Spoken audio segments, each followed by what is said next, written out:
Netcasts you love. From people you trust. This is TWiCH. Bandwidth for TWiCH is provided by CacheFly at CACHEFLY.com. This is TWiCH, This Week in Computer Hardware, episode 436, recorded October 12th, 2017. NVIDIA GTX 1070 Ti, it's like a $400 1080. This episode of This Week in Computer Hardware is brought to you by WordPress. Your customers want to find you. Build a WordPress.com website and help them connect with your business. Get 15% off any new plan purchase at WordPress.com/Twitch. And by the Ring Video Doorbell. With Ring, you can see and talk to anyone at your door from anywhere in the world using your smartphone. It's like caller ID for your home. Go to ring.com/Twitch and get up to $150 off of a Ring of Security kit. And by Rocket Mortgage by Quicken Loans. Home plays a big role in your life. That's why Quicken Loans created Rocket Mortgage. It lets you apply simply and understand the entire mortgage process fully, so you can be confident that you're getting the right mortgage for you. Get started at rocketmortgage.com/Twitch. Welcome to TWiCH, This Week in Computer Hardware, TWiCH's weekly show that aims to bring you, hey, the biggest, the bestest, the most important news in computer hardware, whether it's desktop, laptop, mobile, virtual, mayhem, dogs, cats, the occasional well, actually, we don't talk about dogs or cats usually, but we do occasionally talk about servers. I'm Patty Norton, joined as always by Mr. Ryan Shrouts. How are you, sir? I'm good. How are you? I am feeling for our friends up in Petaluma because I'm 40 miles south of them, give or take, and the air is gray and thick, and because about 107,000, well, as of yesterday, 107,000 acres. Who knows how many acres are on fire in the North Bay at this point? But like 2,000 plus structures have burned. Tens of thousands of people have been displaced. The air is full of stuff. It's not just your classic forest fire where you just got to deal with wood smoke. It's burning insulation and mayhem, and man, there's some funny smells going on these days. So, yeah. We talk about it a lot on Tech Thing. We talk about it occasionally on TWiCH. Back up. 3, 2, 1. 3 copies, 2 different mediums, at least one off-site, because when things go horrendously wrong, your house may be gone and everything inside of it, which happened to most of a friend of mine's neighborhood. So props to him for being in his backyard with a shovel and a hose and maintaining things until the firefighters made it. But goodness, it has been a rough year for natural disasters all over the place. On that bright and cheerful notes, Ken over at PCPer got to take a trip to Japan and got a peek inside of Lenovo's Yamato ThinkPad testing laboratory. I just want to say laboratory in the British sense because this just sounds like, I'm mentally picturing like little zappy noises going up from, Jacob's ladders in the background. But the reality is it's probably pretty clean, pretty quiet. And what are they doing there, man? So this is basically one of their outlets for kind of eval and testing of these devices. If you scroll through it, you get a pretty good description and overview of kind of like what they're testing on these designs. Obviously, they're not testing every individual machine that is produced, but they'll take designs and run these through the ringer of static, shock, interference, sound, noise, pressure from opening and closing the screen over and over and over again, drop tests, which are, if you watch those little short clip videos, extremely violent and disheartening to watch, as it basically looks like PC murder as it happens. They have these machines running in freezers, they have them running in hot boxes, trying to test the capabilities of these devices back and forth. And it's really interesting every once in a while. Like, I've seen some of these before. I'm sure Ken has kind of known about these before, but it's interesting every once in a while to get a feel for how far some of these companies go to really evaluate their products. So here you can just see a ThinkPad. It's just going to have a flat drop, right? And there's another one where it gets dropped on its corner. Yeah, this next one right here. Which is, the most feeling you get. There it goes. Ow! Oh, yeah, it's rough. It's rough. And then they go into somewhere they do like electrostatic discharge onto the keyboard or into the USB port, even those types of things. Like they do, they go through a lot of this different stuff. And what's interesting is not that Lenovo's is X times better than the others or not or whatever. It's just, I think from a consumer standpoint, a lot of times we don't appreciate the amount of resources that go into developing some of this stuff and kind of perfecting some of this type of thing. Even the ones like there, you can see the opening and closing. I just like that there are robots to do this as well. That just open and close these hinges 24 hours a day, 7 days a week. Notice that they pause as well, so there's no artificial generation of heat that might affect the process. And then this one is just like simulating what I like to call the baby test, which is where there's just a kid with their knee on the center of your screen, right? So like they just crawl over it or walk over it or do whatever, and how well does the screen respond to those types of tests? But I think what I was trying to say is from a consumer standpoint, it's just good to know that these things are happening, right? And it doesn't happen to everything, right? And it's to different degrees. I have been able to tour Dell's rugged laboratory where they go way further than even what Lenovo is doing here, because they're fully rugged, they're waterproof, they're dust proof, they're ingress proof, they're way higher higher distance rated drop proof. Well, these are also rugged laptops you're talking about that are designed to be in the filth and the mayhem and the construction sites and police cruisers and military, deployments, which you would think they might be held to a higher standard of testing than something and they in should theory goes from your desk to your laptop bag to the airport to the desk at the remote facility. I just think, I think both of us have talked about in various instances, like, hey, we have this affinity and this affection towards ThinkPad laptops. And for what reason, right? It's hard to put into words like, well, the keyboard's really nice, but the performance, the screens, other than the OLED, like you can get that in other places. It's this type of stuff that I think really helps them stand out. I have thrown 2 different ThinkPad notebooks across concrete in the last 4 or 5 years, right? And both of them have survived. They had scratches on them. One of them was made accidentally. Okay. One of them I had, it was a backpack with a side zipper, and I had accidentally left the side zipper open, and I like tossed it over my shoulder, tossed the bag over my shoulder, and when the backpack stopped, the laptop did not, and it kept going out the side zipper of the bag, and that was one that's made out of magnesium, and it like dented it hit right on the corner of it too, like the worst possible spot. And it was using a spinning hard drive, I think, at that point too, but turned it on, booted, all the data was there, no issues. All right. And those are, worst case scenarios for consumers and the environments that they should be in. But that's kind of how you want to plan. And it's, would you like to see what they do on these cell phones in comparison? Like, let's see, does Apple do drop tests on their new designs? And if so, what are the results? What do they look like, right? Does the Note 8, how drop resistant is that, And so it's nice every once in a while just to see, even though these aren't quote unquote rugged laptops, that they get beat up and they're okay with that a little bit, right? It's hard out there for a laptop. I mean, let's be honest. This is an incredibly complicated, sophisticated collection of actually not particularly robust electronics that is somehow enwrapped, enclosed, encased in a fairly sophisticated framework that allows it to not flex, bend, break, disintegrate under what more often than not is probably some alarming use. I was talking to a friend of mine not less than an hour ago, and he's like, I noticed my laptop was creaking.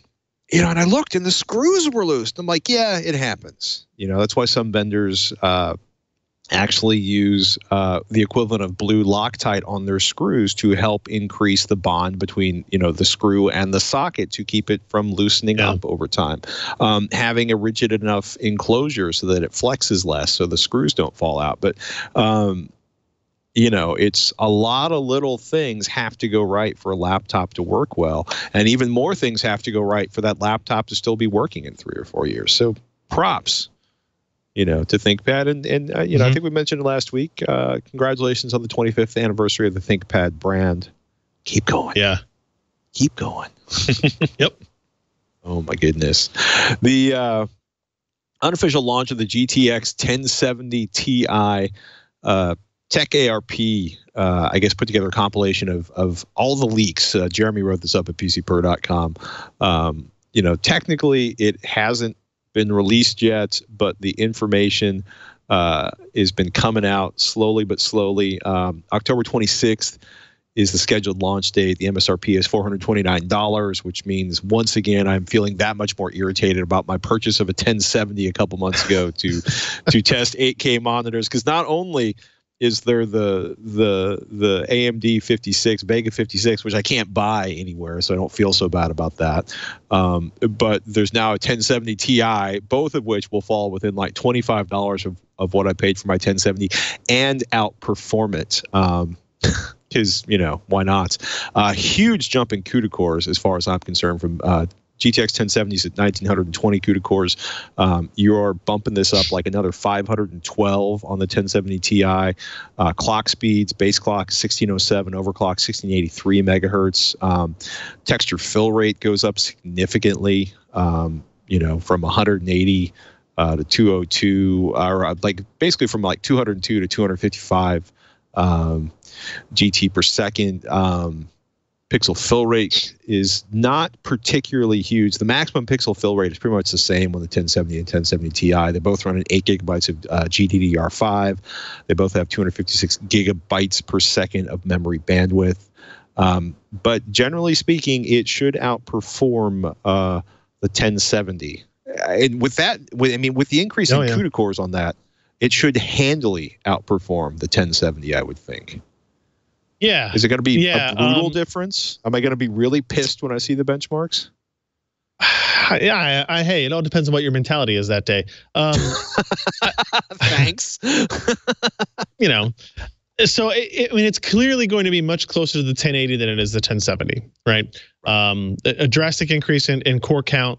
The base clock speeds match. The boost clock speeds are within 50 megahertz to the 1080. It's gonna be really interesting to see how NVIDIA creates space here for this product to exist, right? Because if it's close enough to the 1080, and if we go, let's pretend video cards sell at the price they're supposed to today. The 1080 is supposed to be $499, and the 1070 is supposed to be $399. In theory, that gives you a 1070 Ti somewhere in the middle there, split the difference, $449. But it's going to be much closer in perf to that $499 card. Now, all this comes down to what will the prices actually be? What will the inventory, what will the availability actually be? Coin mining is still ruining everything as far as I'm concerned. And this is going to be faster core count memories, or faster core count and clock speeds, while still using the lower latency GDDR5 memory that the 1070 uses, not the higher frequency, longer latency of the GDDR5X that the 1080 uses. So like, it's a mining card dream for that particular reason, right? So availability it may even be a complete nightmare. That would be my guess at this point. Yes. But even in an ideal world, which is kind of where, if you're NVIDIA, AMD, or Intel, whatever, you kind of have to plan your product portfolio based on, if all of this mining crap stopped tomorrow, what would we be left with? So I would kind of, I'm interested to see if the 1070 maybe drops a little bit in price, like it goes down to like $379 or $369, and now the 1070 Ti goes into the $449 space or something like that, right?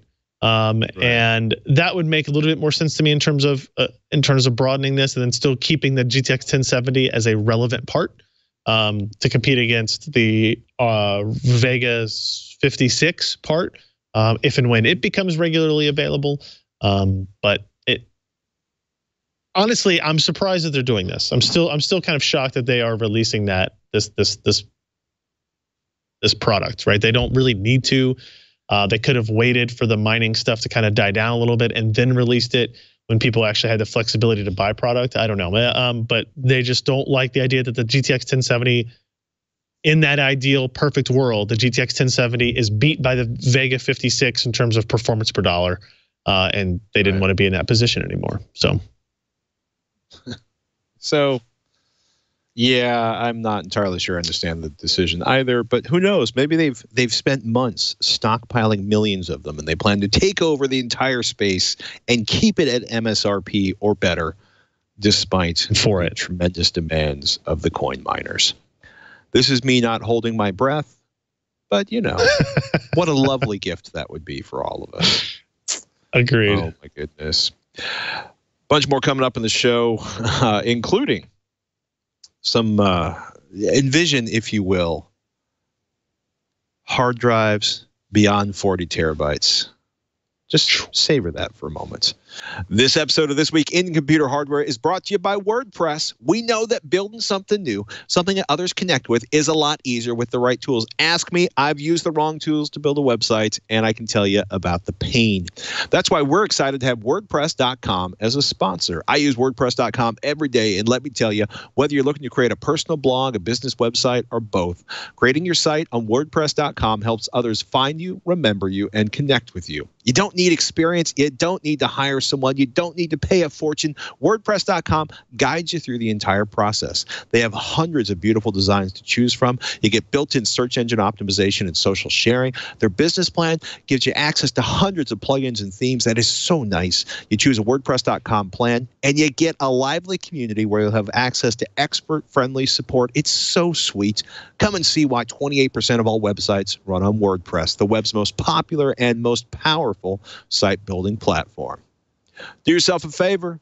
Get started today with 15% off any new plan purchase. Go to WordPress.com/Twitch to create your website and find the plan that's right for you. That's WordPress.com/TWiCH for 15% off your brand new website. And we thank WordPress for their support. Good stuff, people. We teased it. MAMR Tech. I'm going to call it MAMR because it just makes me feel like I'm in a video game. Western Digital say this is what's going to push hard disk drives beyond 40 terabytes. Now, Alan's talked about a whole bunch of ways of increasing the density of hard disk drive storage, which is still valid and important because not everything needs to be on an SSD. And to scale things like, imagine, if you will, a couple hundred acres under one roof filled with hard drives. And what you have pretty much described there is either A, a government 3-letter facility that's recording all of our phone conversations, or B, a Facebook data warehouse where they put all of the GIFs and pictures that people rarely click on. They basically store them in massive, low-cost off-site facilities where they literally have to sort of bring the drive up to speed to rip that GIF off when you're looking at a conversation from 5 years ago. But this is... you're laughing, but I've seen one of these facilities. They're huge, and they are full of cat GIFs. That's my theory. The secret Oregon location of the cat GIFs. But you know, Alan certainly talked about heat-assisted magnetic recording. Quote, forever looming on the horizon, just out of reach. A little snarky there. Yeah, so... I went to this meeting as well. I attended it, and that's why I was in San Jose this week. And what was interesting to me is I didn't really know what hammer was what they call it. I didn't know what MAMR was and what the differences between these two different things were. Essentially, they're both trying to overcome the same problem, which is the ability to write to hard drives in more and more dense configurations is significantly more difficult than it used to be. So your density per square inch essentially is what you're trying to get to. And Alan did an excellent write-up. And there's some slides in here from some really, really smart people from one of the professors at Carnegie Mellon that did a lot of this research and stuff. The method that had been talked about over the last couple of years to get past this current rut that the hard drive industry was entering in terms of capacity was heat assisted, where they actually basically a laser shines onto the platter, heats up those particular areas that need to be flipped magnetically in order to assist it to flip and stay stable. Right. The problems with that were it caused potential stability issues, long-term stability issues, because you're heating up portions of this platter up to like 700 degrees Celsius, and they didn't really know which is pretty what that was hot. going to do to the long. That's really, really hot. They didn't know what that was going to do to reliability. You had to design new materials, et cetera, et cetera. The MAMR is microwave based, and it's essentially doing the same thing. It's helping the magnetic flipping of the bit essentially on the hard drive, but it does it with existing materials without any temperature adjustments necessary. It's all done through a microwave resonance field, right? And this is something that right now only Western Digital has developed, right? It's a technology that has been discussed since like 2009 in research papers and whatnot, but only Western Digital has really figured out the keys to getting it done. So they think they're going to have a 2 to 3 year advantage on implementing this technology before any of their competition, which in reality there's Seagate, which is the other major hard drive player, then Toshiba is still in there a little bit as well. So what the benefit to Western Digital is now they have a roadmap forward for higher density hard drives that they didn't really have before, that nobody had a lot of confidence in.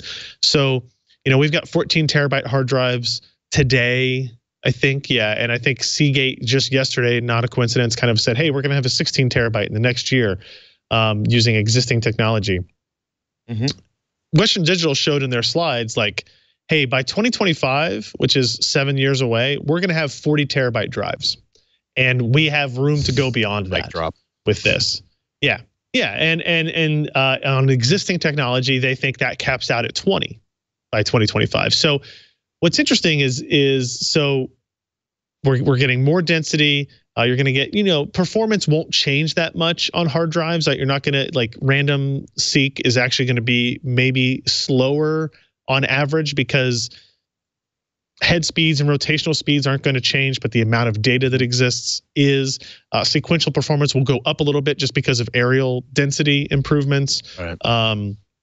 The perhaps most interesting thing is if you look at the very, very last slide that he has there, which is hard drive versus flash SSD annual takedown trend. Everybody had been predicting that SSDs would cross over a cost benefit with hard drives at some point because hard drives had hit this kind of wall of density increases, or not a wall, but a severe slowdown on density increases. And Western Digital now says that that's not the case, right? People had predicted that essentially by 2025 or 2024 that flash would be as cheap or near enough to hard drives in terms of cost per gigabyte that we would see massive adoption of flash because of its performance benefits.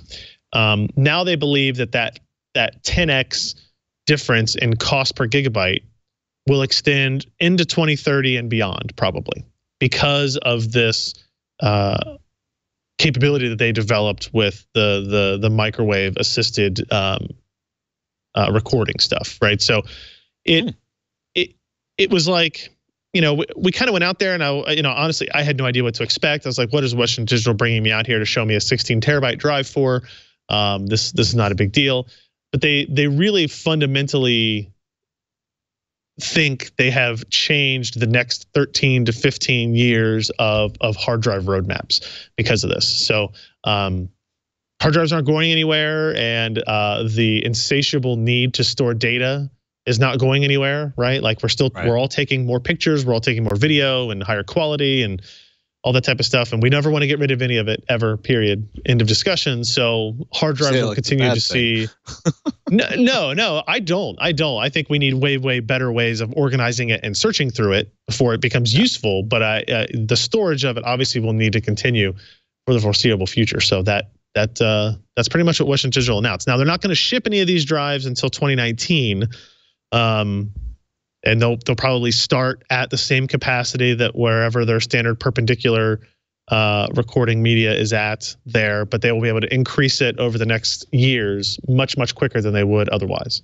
So if you like hard drives that store a lot of data for your NAS devices and or you run cloud server farms, this is important information for you. Absolutely. Good read up at PCPer.com, and worth taking a moment to check out. While we're on the storage beat, the shipments of hard and solid state disk drives worldwide from 2015 to 2021 in millions. Oh my goodness. So 2015, you were looking at 470 million hard drives and 105 million SSDs. And currently in 2017, we're looking at probably 400 million, 395 to be more exact with the statistics for the estimated sales. 395 million hard drives, 190 million SSDs. And by 2021, hard disk drive sales will be on the decline, in part perhaps because each individual hard drive is so delete expletive big, and in part because SSD capacity and price should be at the same level or lower than traditional hard disk drives. But we're looking at like 360 million SSDs in 2021 versus 330 million hard drives. This is a projection, if you will, or as Statista likes to say. Estimates suggest that shipments of hard disk drives will decline, falling to 395 million units shipped in 2017. You know, I also love their definition. In case you're not familiar with the statistics in question, quote, hard disk drives, HDD, are data storage devices used for storing and retrieving digital information. They are non-volatile memory, meaning that they retain data even when unpowered. The main competing technology for secondary storage is flash memory in the form of solid-state drives. Currently, HDDs generally offer greater recording capacity, a better price per unit of storage, and a longer product lifetime, while SSDs are faster, generally more durable, and consume less power. So, what I found interesting about this, I'm sorry, what I was going to say is what I found interesting about these stats in relation to what the news we just talked about, this data can still be accurate. Right. You know, we'll still sell more flash, but in terms of the percentage of storage that exists in hard drive form versus flash form, it will still, you know, I think Western Digital estimated in 2025 in the data center, it will still be 90% hard drives, right? So even if we're shipping more quantity of flash drives, which makes sense as we see that take over in consumer spaces and mobile spaces and everything in between, and maybe even added into enterprise applications as caches, even if they don't need super high performance all the time. The capacity of hard drives is still going to increase at a stellar rate. So it'll be interesting for me to see over the next couple of months, I guess, maybe even a quarter or two, how some of these stats get adjusted based on Western Digital's claim. Because if what they said they can do, they actually, you know, people believe they'll be able to do, might shift some of these numbers in interesting ways. Yeah, there's nothing wrong with that. I don't know. I'm you know, the thing that kind of, because we spend so much of our time talking to people who are enthusiasts or are power computing or need all of the capacity and all of the speed because they're video editing, there's this sort of idea that, what? People still buy hard disk drives? And it's like, yes, they do. Nearly twice as many hard disk drives are going to be sold this year as solid state drives. And it's going to take a while, literally another 3+ years for that to reach parity. It's also really interesting to look as you start digging through the Statista website, Statista.com. They've got like quarterly market share held by NAND flash memory manufacturers worldwide from 2010 to 2017.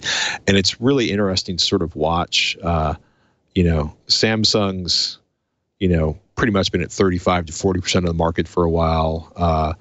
You know, Toshiba's gone from 35% of the NAND market to less than 20%, about 17.5%. You know, it's a volatile world out there. Micron's, you know, still sitting, you know, Micron's down to about, they've been pretty consistent at 13% for a while, but SK Hynix is, down in the single digits. I just, it's interesting to sort of look at all of these stats they have: smartphone market share by vendor, the revenue of Samsung Electronics, global LCD TV manufacturer market share from 2008 to 2016. It's amazing to realize how often a single company just radically dominates a market. I mean, Samsung's got 21% of the LCDs sold in 2016. LG's at 11.9, TCL's 9%, Sony's 5.6%, Hisense 6.1. Now that's not all televisions sold, right? That doesn't include OLEDs and other things, but it's very, it's interesting. It gives you an interesting perspective on how markets work and where they're going. Although you will need a premium account at $50 a month to get access to all of the shiny cool stuff. Should you be out there looking for that one. Oh my goodness. We should take a moment to thank our second sponsor in this episode of TWiCH, the fine people at Ring, the Ring Video Doorbell. This episode of This Week in Computer Hardware is brought to you by the Ring Video Doorbell. Ring's mission is to make neighborhoods safer. Today, over 1 million people, including Mr. Ryan Shrout, use the amazing Ring Video Doorbell to help protect their homes, and in Ryan's case, his home and his business. Ring knows home security begins at the front door, but it doesn't end there, which is why they're extending that same level of security to the rest of your home with the Ring Floodlight Cam. Just like Ring's Video Doorbell, Floodlight Cam is a motion-activated camera and floodlight that connects to your phone. HD video, two-way audio, you know the moment anyone steps on your property. See and speak to visitors, set off an alarm right from your phone. You are on it, people. And with the Floodlight Cam, when things go bump in the night, you'll immediately know what it is. Is it a raccoon? Is it that neighbor kid? All you got to do is pick up your phone.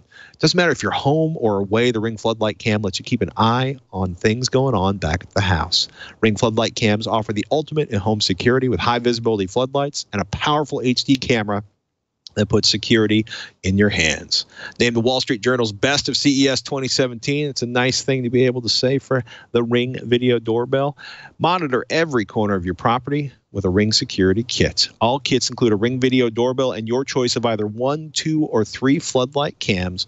You can connect your Ring Video Doorbell with your favorite smart locks and hubs for added convenience, monitoring, and security. People, with Ring, you are always home. Save up to $150 on a Ring of Security kit when you go to ring.com/Twitch. That's ring.com/TWICH. And we want to thank Ring for their support. And I think Ryan wants to thank them for helping to keep his business and his family safe. Indeed. Amen. It's good stuff. Virtual reality, wherever you want to take it. Interesting week for Oculus. Because what I'm about to talk about is the Oculus Go.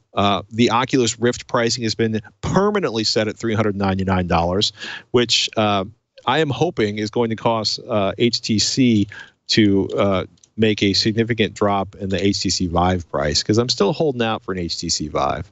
But $399 for the Oculus Rift, and then in 2018, early 2018, starting at $199, effortlessly enter VR with no PC or wires attached. Oculus Go, the all-in-one VR headset made to fit you, which apparently means the Oculus Rift isn't made to fit you, which doesn't make any sense to me, but I had to say it.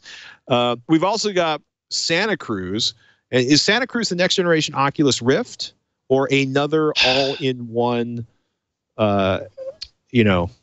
self-powered, managed, processed headset from the crew at Oculus? So both the Oculus Go, which is a actual product now that has a release date a release window of early 2018, and the Oculus Project Santa Cruz are self-contained VR headsets, right? So they're both Qualcomm Snapdragon-based hardware that doesn't require a PC.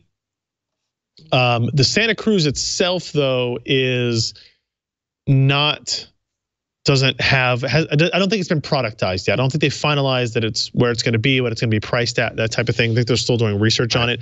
So its place as the successor to the Rift is still kind of in question, right?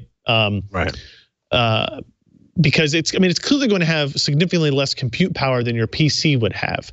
That being said, maybe the Rift and the Vive guys have seen that there isn't a huge uptick for, tethered VR systems. Right. And even though what I desperately want is much higher resolution screens, less screen door effect, better optics, better external inside-out tracking on a PC attached one, that may not be in the cards quite yet. The Oculus Go is $109. Yeah, I was going to say, like, HTC is working, like, I think it was GSM Arena says that HTC Vive, or HTC has registered a trademark for Vive Eclipse, which they think is the next generation VR headset. We've got on the HTC's website, I feel confident in saying, very prematurely announced, based on the staggering amount of rendered experiences on the Vive webpage for the HTC Vive standalone. One of the side effects of reviewing products for a long time is people will be like, look, it's the new widget. And you're like, look, it's a 3D render of something that probably doesn't exist. When you have lots of language like be free to be whoever you are, be free to wander, watch, play, and create in Vive standalone VR, which oddly enough appears to be a daydream experience rather than, say, more what we were thinking of the PC. But, there's lots of activity here, or there's lots of marketing noises because everybody's trying to keep the revenue going until the next big thing becomes more affordable. I think this new Vive kit is going to be mobile based, like a Snapdragon based system. It will be Daydream-ish, probably with their own wrapper of store and ecosystem, right? And I think everybody's kind of understood that this freestanding VR is kind of what people really want. I would argue that they will struggle to keep up with the quality of experience that you could get on the PC still, but the ease of install and the ease of adoption and use is just dramatic. The Oculus Go at $199 is also really cheap, right? Considering you don't need to buy a phone for it. I mean, heck, how much does the Google like just the headset itself cost? It's like $69, right, or something like that, for the one that you add a cell phone to. So the Oculus Go is kind of like the lower end. It's powered by an older chip, the Snapdragon 821, whereas the Santa Cruz is powered by the Snapdragon 835. And so you will be able to get different levels of graphics and performance, and the 835 supports some better DSP processing that allows it to do perform 6 DOF functions, which is maybe the least friendly term for 6 degrees of freedom, where you can walk and move and turn and rotate and duck and all, and basically anything you could do, it's able to track. So the Go is really, it's the entry level. The Santa Cruz is probably the competitor to the Vive system we were talking about, where they're trying to aim for this premium tier of product, while also still being freestanding, non-tethered devices. I'm a little disappointed we haven't seen anybody else really come up with or talk about WiGig or like a wireless headset that is still attached to a PC. That was Intel's big thing, but they kind of backed out of that as well. Seems to have kind of crashed and burned. Which is or bad. Just disappeared like, off the roadmap. Yeah, and there were even, earlier this year and last year, there were, guys at CES showing accessories that were like, hey, we figured out how to make the Vive untethered, right? And we haven't seen those take off. I don't see people talking about those aren't for sale in any kind of retail thing. They were, available in sale through China or through Kickstarter, but nothing else kind of beyond that. And so it seems like the bet is moving towards these freestanding, Snapdragon based or whatever mobile chip based devices, because of their benefits and mobility and power consumption and all that good stuff, and cost obviously as well. Something that was kind of interesting to me as the bargain shopper is, you can't seem to find an Oculus Rift for sale on any venues where you won't pay a sales tax, or if you here in California, right, we got to pay sales tax on Amazon and Newegg. But it's funny, like you can go to B&H Photo and buy an HTC Vive, and if you're outside of New York and New Jersey, you can buy it for $599 and save yourself like $50 on sales tax. And the Oculus Rift is not available anywhere. You can't do the sales tax, but you do get that $399 price now. You know, the HTC Vive still sitting at $599. I like the controllers better on the HTC Vive. Are you feeling more love for the Oculus Rift controls, or? I still think the Vive is the better overall system. I think the controls feel snappier and sharper, for whatever that means. Like the laser tracking versus the camera tracking, I think, is just more precise, right? And you can feel that. Right. Now, it's not a huge difference for the price that you can get a Rift and touch controllers for now is amazing, right? I think so. If they dropped it to $399 permanently, I think so. Is that $499 permanently with the controllers, or is that $399 permanently with the controllers? I am looking at Amazon.com Oculus Rift Plus Touch Virtual Reality System. For $300, let me double check, because I thought that was permanently the Oculus Rift. With the controllers. I mean, let me double check. That's amazing. If you have a PC that is in that qualified for VR state, then that's an awesome deal. And the Vive is significantly more expensive still. So yeah, Rift plus Touch $399. That's pretty great, actually. Yeah, Oculus Rift price drops terminally to $399. You know, the good news is you can't coin mine with an Oculus Rift, so they're in stock and available. And a lot of people saying the prototype Santa Cruz headset feels like a wireless Oculus Rift. So that's the reports coming out of the Oculus Connect show. There's no getting around the fact that whatever, even if it's Snapdragon 835 or the next gen Snapdragon, it's nowhere near the compute power and graphics power of even like a GTX 1060, right? So you'd still, in theory, be able to do much better stuff if developers are willing to continue to spend money and time developing that stuff. I think the issue is all those first wave developers that did that realized they didn't make any money because the market is not there and the market's not growing fast enough for them to feel confident in that.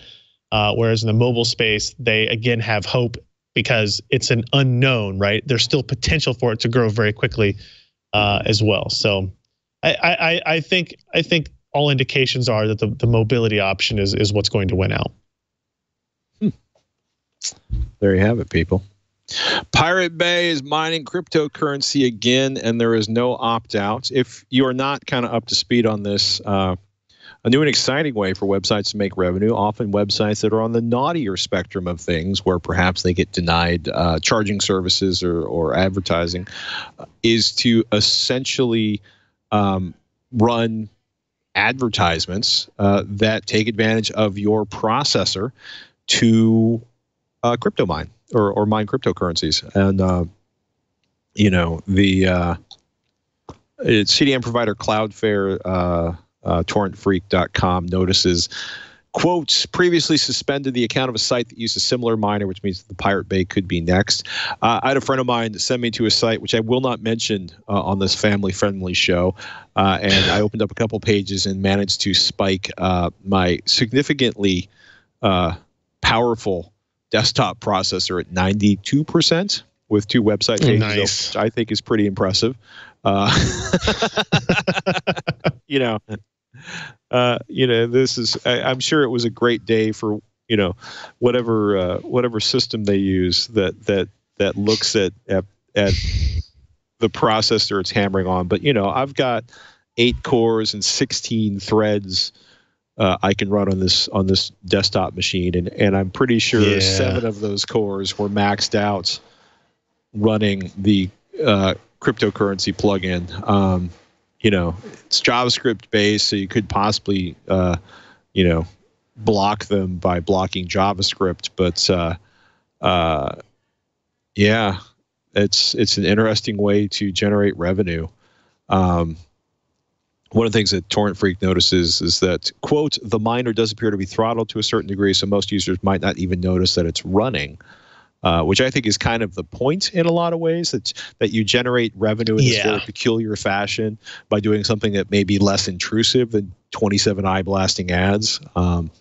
But it's, it's interesting. CoinHive script. TPB. CoinHive is the cryptocurrency miner that most places are running. I'm curious. I'm very, very, very, very curious about this because, in my case, I opened up a couple windows and pretty much maxed out my system, and it is a powerful desktop system, and it was noticeable, to say the very least. Yeah. So, maybe that was a glitch in the implementation of the JavaScript, or maybe that's something more of us can look forward to. As the advertising market continues to become less predictable and less remunerative for smaller websites, perhaps more websites will start harvesting coins or working for distributed coin harvesting operations in order to make the bills meet. Qualcomm fined a record $773 million in Taiwan antitrust probe. One, I'm kind of shocked this happened in Taiwan, and two, that's a fairly big number. It's kind of a continuing trend for them. They got hit in the EU, and they have all these legal battles going on with Apple, as well as their client customers as well. So $773 million from Taiwan's Fair Trade Commission. Violating antitrust rules for at least 7 years, they claim, during their collection of over 400 billion NT, which is the Taiwanese dollar. So they had a 23 billion NT fine over the collection of 400 billion in licensing fees. Qualcomm's going to appeal of this, of course. Of course, they've had scrutiny, but something's got to break eventually, right? Because now they've had scrutiny from regulators around the world, with practices probed in South Korea, China, Japan, the EU, and elsewhere. And plus that Apple battle. Taiwanese regulators said that it just determined that Qualcomm had monopoly market status over key mobile phone standards, and by not providing products to clients who disagree or who don't agree with its conditions, the U.S. company is violating local laws. Said Taiwanese companies had purchased $30 billion worth of Qualcomm's baseband chips.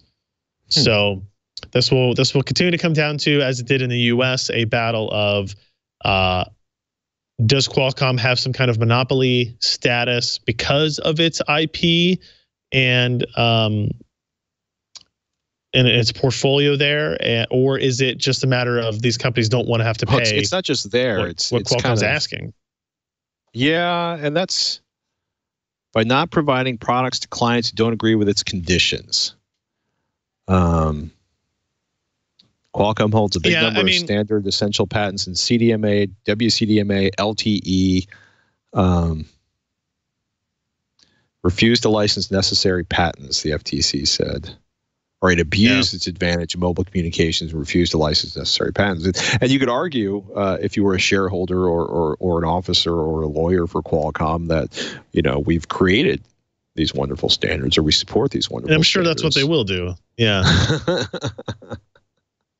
I'm sure that's what they will do. And there, I like with all these types of stuff, there's going to be 100 different angles to look at it for. It just was noteworthy to me that this was another ruling against them, and so I just feel like something has to halt at some point. They just need to start to settle these things or open up things in a different way or whatever it's going to be. Eventually, when you're fighting a war on 7 different fronts with 7 different countries, trade groups, that's going to be trying on your internal counsel of that company. Well, if but you're making keep them employed for a very long time. Yeah, just hire more lawyers. It's not like there aren't enough lawyers in the world to keep busy. But at some point I wonder, is this a situation where there's obviously a whole lot of smoke? Does this mean there's a whole lot of fire, or is it just too messy at this point to even make any predictions on? Yeah, I don't know. I don't know the answer to that. there's a whole lot of smoke, but what you don't know is, I think what you find happens oftentimes in these things, as soon as one person has the guts to sue, right, whether or not the suit is merited or they think they're going to win, everybody else feels like they need to be a part of it as well. So like, even, you know, Taiwan's like, we need to protect our customers and our internal companies here, right? My guess is that the Taiwan FTC gets a lot of pressure from those companies that are based in Taiwan that have been spending this money about, hey, how come South Korea is doing this and the EU is doing this, but you're not helping us with this? And so now they file suit and they do these types of things. So I think there's probably some of that in there as well. But you know, it's getting harder for Qualcomm to claim that there's nothing amiss with their practices when this just continues to happen. It's a theme, and we've seen this before. With other massive companies that seem to hold advantages. And we wait with bated breath, ladies and gentlemen. For a very long time. Oh my goodness. Yeah. You know what you don't have to wait for? You know, it doesn't have to be traumatic. A mortgage. This week in computer hardware, brought to you by Rocket Mortgage by Quicken Loans. The mortgage experience, not keeping up with the times, dated, needed a client-focused technological revolution, which is why Quicken Loans created Rocket Mortgage. Rocket Mortgage gives you the confidence you need when it comes to buying a home or refinancing your existing home loan. It is simple. It allows you to fully understand all the details and be confident you're getting the right mortgage for you. It's convenient. Quicken's trusted partners allow you to share your financial information with Rocket Mortgage at the touch of a button. It's powerful. Whether you're looking to buy your first home or your 10th, Rocket Mortgage is able to perform thousands of calculations in seconds.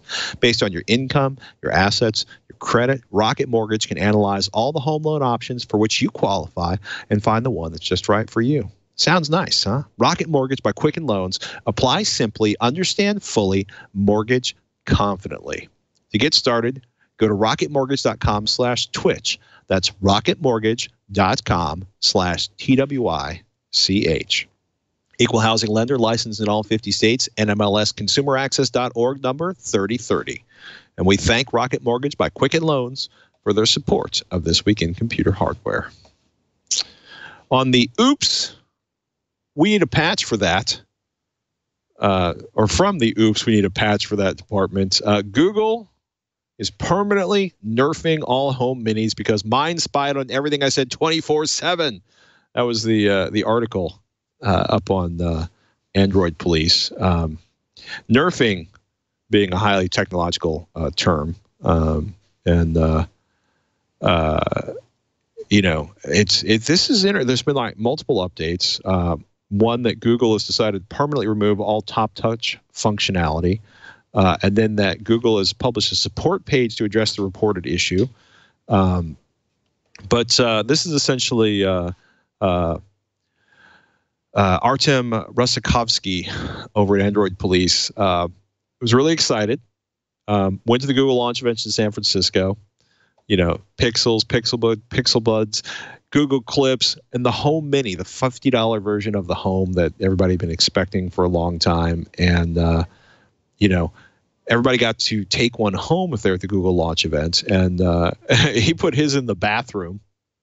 And quote, "Before you go raising your eyebrows, this is a room I spend a considerable amount of time in, listening to podcast music and asking Google random questions when I get ready for the day in the morning." And also because I think he had, you know, Amazon stuff in like every other room in his house. And apparently, unlike the other homes and Echoes in his home, it was, quote, waking up thousands of times a day, recording, and then sending those recordings to Google. Basically, the 4 lights on the unit were flashing on, then off, and nothing else. So this is, you know, this is a little odd. Did you get kind of deep into this one? As it was. No, I mean a little bit, right? So the idea was that it was a malfunction where like, I think the idea of this push a button so that it can register rather than needing a keyword is actually useful. Right. I use it on my Amazon Echoes at the house. If I'm walking by it, I hit the button and say the command. which is all this was intended to do, but it wasn't a physical button. It was a capacitive button that was malfunctioning. And so it was basically listening the whole time, sending recordings. It wasn't like, it wasn't sending them and saving them to some database, secretly and on purpose. It was malfunctioning. It wasn't so nefarious. It was literally like searching. Yeah. Yeah. A long press was supposed to opt into a different set of behavior. And then, pre-ordered Google Home Minis are not affected. But if you got an early Google Home Mini device, the touch control mechanism, could just, long pressing it could just unhinged recording activity could be created. Patch went out. They've basically said they've removed any activity or queries that were created by long pressing the top of a Google Home Mini between October 4th and October 7th. That's not going to be showing up in your My Activity page. And if you're nervous about this, you can go to the My Activity page and take a look at the activity that's going on for your Google Home devices. They also the kind of the first thing they said they were going to do is that they were going to permanently remove all top touch functionality. So, which I find to be a disappointing solution to it. Yeah. Right. Like, sorry, we're just going to take this feature away. Now maybe they'll figure out a way to push it back in a different update or something, but I don't know. Does it hurt you? I mean, no, I don't own one of these, so I can't say for sure, but like I like the functionality on the other smart speakers I have. So it's just, kind of disappointing, especially if you bought this thinking that was a feature that you would use fairly often because you hate to say keywords to trigger your smart speakers or something like that. But, in general, the media kind of over exaggerates the kind of nefariousness, as you mentioned, right? This is, but it also does point to a very reasonable thing that, hey, if somebody wanted to do something nefarious with this, they could absolutely easily do it, and it would be very difficult for you to tell, if not impossible. So, well, except that all of your activity is reported. Well, but I'm saying if they were trying to do it nefariously, they wouldn't save that data in your search history or whatever, right? They would just store it on some server, right? So now it's just it's maybe a little bit of a, oh my gosh, this is something that can happen. It didn't happen this time, but it could happen. So my Echo's sitting in the corner there. I'm sure she's listening to everything I've possibly said about her, and if it's at all negative, she'll cancel my account or something like that. I don't know.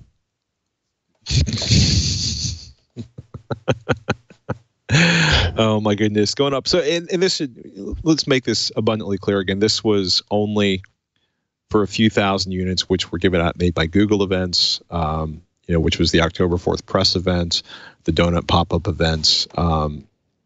You can still, say okay, that word with a lot of G's in it to pause, play, or stop. You can say okay, GOOGLE to start your request. But as of currently the Google Home support or the Google Home Mini website support page says you can't tap on the top of the Mini to control media alarms and timers, and you can't press and hold the top of the Mini to start a request with your assistant. So I'll be curious to see if they turn that back on. Artem went out of his way to commend the company's reaction and speed in delivering a fix that dealt with the problem. So props to Google for moving fast to eliminate the fear-mongering Google Home Mini Smart Fabric Rock Mayhem recording issue thing. Last week on Tech Thing, I don't think I talked about it on the show. I did a review of Shure's SE215 as part of my continuing effort to find, just for fun, can I find a set of $100 earbuds that sound better or that I enjoy more than One More's triple drivers? $100 being a really nice price for an amazing amount of performance for in-ear monitors. One of the things that I noticed about the SE215 is that they do a tremendous amount of background noise reduction. They're claiming numbers similar to the Etymotics, which is kind of a classic in-ear. Doesn't have the bass response I would like from an in-ear. The Etymotics, there's a tremendous amount of bass in the SE215. But I bring up the Etymotics because I used to use them in when I was working in a particular metal shop, because the Etymotics deliver 37 decibels of attenuation. They cut out a significantly greater amount of background noise than any of the professional ear protection that was stocked. So when you were grinding metal, if I used my in-ears from Etymotic, I couldn't hear anything, unlike using the regular earmuffs in the shop where I could hear the grinding and the other horrible noises. So these SE215s deliver a similar 37 dB of ambient noise, which is pretty amazing, because that also makes for a really nice experience on a plane. You can still feel the jet engines, but you're not really going to hear them because you're cutting a huge amount of noise out. It drops the background level considerably without using active noise cancellation. And then, they were a little less detailed. The highs were a little less forward, or as I put it, I would like a little more cymbal on these, a little less bass. They're a bit bass heavy for me. The build quality on them is fantastic. Removable cables, replaceable cables. So if you've been like, I've destroyed my earbuds and I need new cables, but there's no way to solder them in, you basically unsnap the old cables and snap the new cables on. A really nice set of earbuds. They do foam earbuds, and then they also do silicone earbuds, or tips for the earbuds. And, fantastic build quality. A little more bass heavy than I like, but if you're into bass, these are probably the earbuds for you. And if you want to cut down background noise, these with the foam tips do as good a job of cutting out ambient noise as anything I've ever had on my ears. So I want to give a shout out to the SE215. No microphone on these, no in-cable controls. So if those are must-haves for you, these are probably not the earbuds for you. That said, or earphones as they call them, they do have replacement cables for them that include that or offer Bluetooth compatibility on that. But I was impressed. Especially, again, with the amount of noise they cut out in the background. Something we talked about this week, I've been playing around with a bunch of wireless mesh home networking systems. And I spent a bunch of time. We had a viewer question, was like, what's the difference between, like a $400 mesh kit, for example, the Eero or the Eero 2, and, a $100 router or a router with an additional access point. So we got pretty deep on that in Tech Thing this week. And for me, one of the interesting things was realizing that sometimes the common sense for the best placement on a router does not actually improve. It may actually decrease your speeds on a wireless router. This may be a very peculiar situation to my house, and where sort of the stove is related, or the oven in our house is located. When you put the router in the center of the house, the stove actually makes connectivity to the back of the house a little more difficult, even for the mesh networking systems, which I thought was kind of strange, but it was an interesting learning experience for me anyway. But it was amazing to realize, because I have not been running, an Archer C7, which is kind of the classic wire cutter pick, the best router for most people. It's got fantastic 5 gigahertz speed. In the same room, running 5 gigahertz 802.11 AC, it was actually considerably, reasonably faster than the Eero 2. But when I moved to the Hell Test, which is sort of this back bedroom in our house, which traditionally has had little to no Wi-Fi, the 5 gigahertz kind of ran at 512 kilobits per second. Loading a cartoon on a web page was sort of a 1,1000, 2,1000, 3,1000, or refreshing a couple times. So it was I could not actually complete the networking tests I run, and then the bandwidth was incredibly weak. Switching to 2.4 gigahertz manually from the SSID for the 5 gigahertz side of the router to the SSD for the 2.4 gigahertz side of the router, got the speeds up to about 50 megabits per second, which was comparable to the Eero system, when the Eero was in the poor location in the center of the house, but about 30% slower than the Eero if the Eero is in the bad location at the front of the house, with the different location for the Eero beacons, or their little satellite devices that came out with version 2, which would deliver 70 to 90 megabits per second.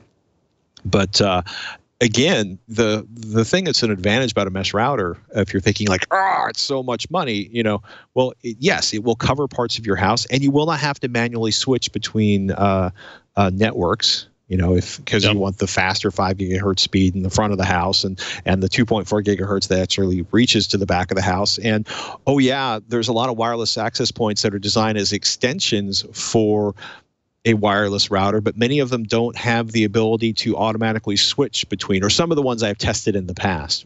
If you go from the big router connected to the internet to the remote router, that's your sort of I'm bringing the Wi-Fi to the part of the house that doesn't have Wi-Fi.